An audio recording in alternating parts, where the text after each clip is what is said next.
High বন্ধুরা, welcome to my channel. আজকে অনেক দিন পরে আবার ব্লগ দিচ্ছি।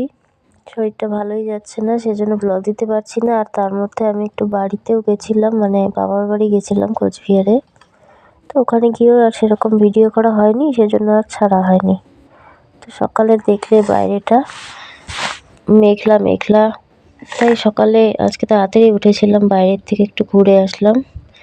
তারপরে বানিয়ে নিলাম রুটি আর কাবলি ছোলার ঘুগনি। তারপর তিতিনের বাবা তো খেয়ে দোকান চলে গেল। তারপরে চলে আসলাম কাজে। এখন তো পরপর সব কাজ শেষ করতে হবে। বিছানাটাই সবার আগে গুছিয়ে নিই। আর শীতকালের বিছানা মানে তো জানোই কতক্ষণ সময় লাগে। আর তোমাদের ওখানে কীরকম ঠান্ডা পড়েছে জানি না, আমাদের এখানে বেশ ঠান্ডা। যেখান থেকে আজকে আমার এই ভিডিও দেখছো, তোমাদের সকলকে অনেক অনেক ভালোবাসা। পুরনো বন্ধু, নতুন বন্ধু সকলকে আমার চ্যানেলে অনেক অনেক স্বাগত।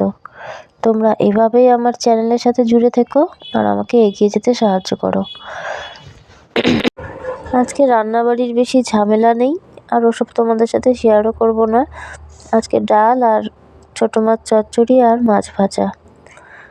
কারণ যদি আমি রান্নার দিকে বেশি সময় দেই তাহলে আর এদিকের কাজগুলো গোছানো হবে না। আর এগুলো না করা পর্যন্ত মনের শান্তিও নেই।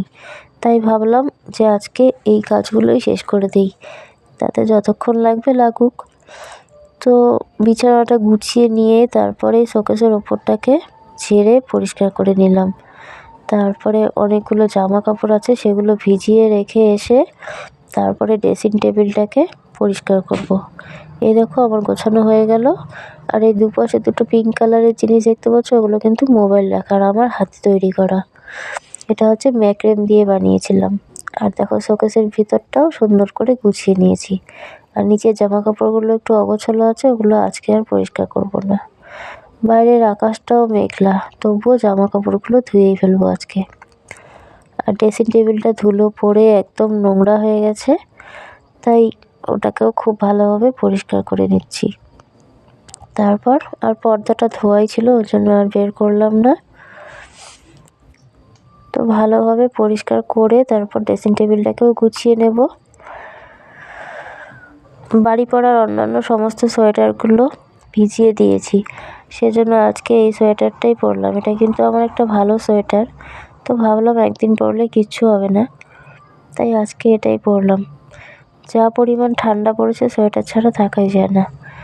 বাইরে রোদ নেই, কিন্তু আবার কুয়াশাও নেই, কিন্তু একটা হাওয়া বইছে। আজকে অনেক সকালে ঘুম ভেঙেছিল, প্রায় 6:20 দিকে। আমার কাছে এটা অনেক সকাল, অনেকে হয়তো এর আগেও ওঠো, কিন্তু আমাদের উঠতে একটু দেরি হয়, 7:30 বেজে যায়। তো আজকে 7:30 আগেই উঠে পড়েছি। যখন 6:20 ঘুম ভাঙলো, তখন বাইরে গিয়ে ওয়েদারটা দেখলাম, তো ভাবলাম যে না, আর ঘুমানো যাবে না, তো উঠে পড়লাম।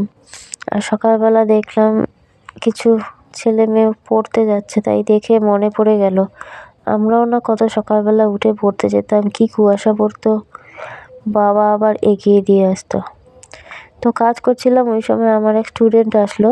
তো ওদের রেজাল্ট দিয়েছে, তার রেজাল্টটা আনেনি, তাই ওকে বলছিলাম যে কি রেজাল্ট আনতে যাসনি। তো বললো না, আজকে মামা বাড়ির থেকে আসলাম, নিয়ে আসবো। তাই ওই কাজ করতে করতে ওর সাথে কথা বলছিলাম। তো সারাদিনের কাজের পর এই দেখো সন্ধ্যাবেলা মিষ্টি ওখানে বসে আছে আর আমার মেয়ের সাথে গল্প করছে। শোনো তোমরা কি বলে ও। সন্ধ্যাবেলা মেয়েকে জামা কাপড় পরিয়ে দিলাম, তারপর খাবার দিলাম, খেয়ে এখন খেলছে। তো এই ছিল আমার আজকের ছোট্ট ভিডিও, তোমরা কষ্ট করে দেখে নিও। আর সকলে ভালো থেকো, সুস্থ থেকো, টাটা।